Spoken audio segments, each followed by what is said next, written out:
ګوره دا درته سوال کوو او دا خبرې خو موږ بار بار اورېدلې خو عمل ممکن شته ګوره د بزرګانو د اولیاو واقعات مونږ منو خو یاد وساته بعضې خلک داسې کیسې بیانوي چې دا په اسلام کې نه یو خلک یې وایي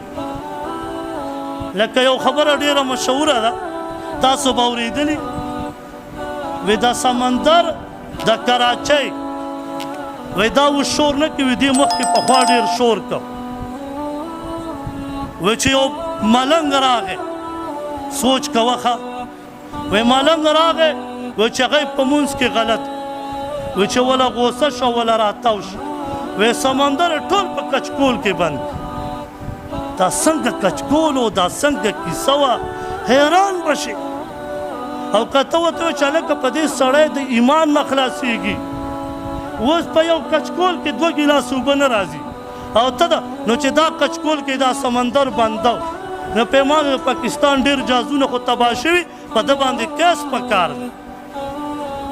داسې څومره مایان به پکې مړه شوي په ده باندې کیس پکار دی مونږ داسې کس ته بیا وایو دا بزرګ سړی د بزرګ د سمندر بندولو سره کار نه وي هغه د الله د عبادت سره کار وي